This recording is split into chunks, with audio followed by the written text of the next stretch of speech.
व्यर्थ के बकवाद करने वाले लोगों की तरफ मत देखो, ये क्या कह रहे हैं, क्या बोल रहे हैं, और तुम भी व्यर्थ का बकवाद मत करो।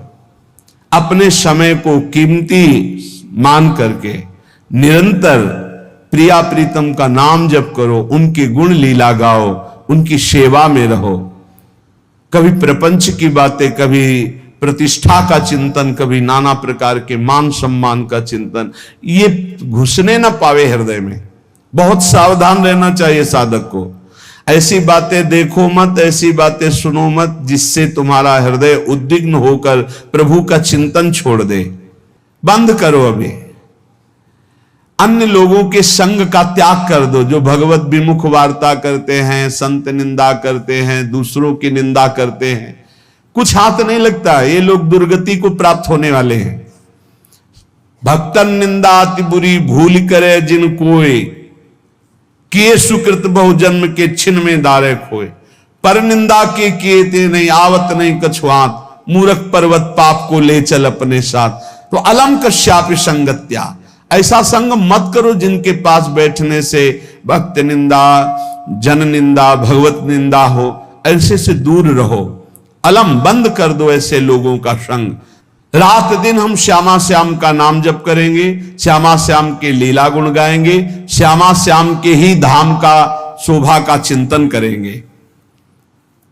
जब तुम अपना जीवन श्यामा श्याम के चरणों में न्यौछावर कर दोगे तो पूरा भार श्यामा श्याम ले लेंगे और तुम्हारे हृदय में मस्ती आ जाएगी।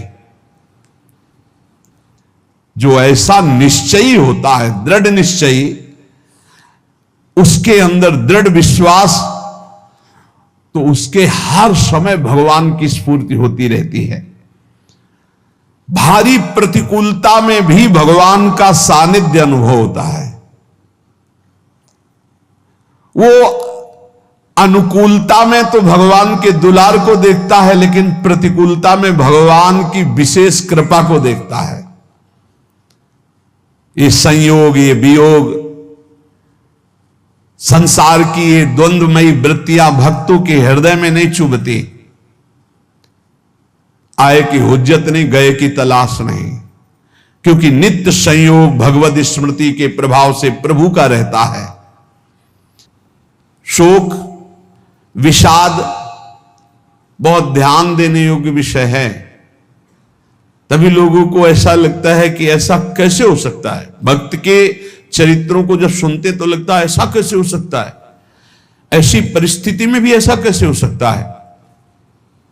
क्योंकि तुम मानसिक बुद्धि से युक्त हो और वो भागवतिक स्थिति से युक्त है, इसलिए तुम उसको पार पा ही नहीं सकते। जब तुम अपना जीवन श्यामा श्याम के चरणों में समर्पित कर देते हो हृदय से, फिर उनकी कृपा से सब विघ्न दूर हो जाते, एक अपार मस्ती रहती है। नहीं तो शोक, विषाद, दुख, क्लेश, कष्ट, संताप, भय, उद्वेग, ये सदैव सताते रहते हैं। इसी से डिप्रेशन होता है। बार बार नकारात्मक चिंतन, शोक, विषाद, दुख, चिंता, क्लेश, संताप, भय, उद्वेग, यही पूरे मानसिक स्तर को नष्ट कर देते हैं। उत्साहहीन जीवन हो जाता है। जब तुम श्यामा श्याम को समर्पित हो जाते हो तो ये सब प्रवेश भी नहीं करते, एक अपार मस्ती बनी रहती है। अब क्या होगा? श्यामा श्याम जो करेंगे वही होगा। श्यामा श्याम पता नहीं कैसा करे, नहीं, वो सदैव मंगल भवन है, वो जो करते महामंगल होता है। यह निश्चय उपासक के हृदय में आ जाना चाहिए। इसलिए अपना सारा मन, सारी बुद्धि, सारा जीवन, प्रत्येक श्वास प्रभु को अर्पण कर दो, फिर देखो तुम निहाल हो जाओगे।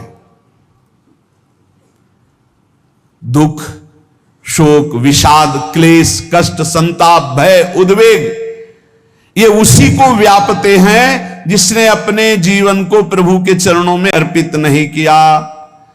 इसलिए तुम अपना सारा मन, सारी बुद्धि, सारा जीवन, प्रत्येक श्वास केवल प्रभु को अर्पित कर दो, फिर देख लेना श्वास कैसे अर्पित की जाती? राधा राधा राधा। बुद्धि कैसे अर्पित की जाती? एकमात्र निश्चय कि भगवत सुख ही सुख है, ये जागतिक सुख सुख नहीं, ये दुख है, ये ऐसा दलदल है जिससे आज तक कोई नहीं निकल पाया। सारा मन, हम मन से केवल प्रभु का मनन करें, बार बार मन को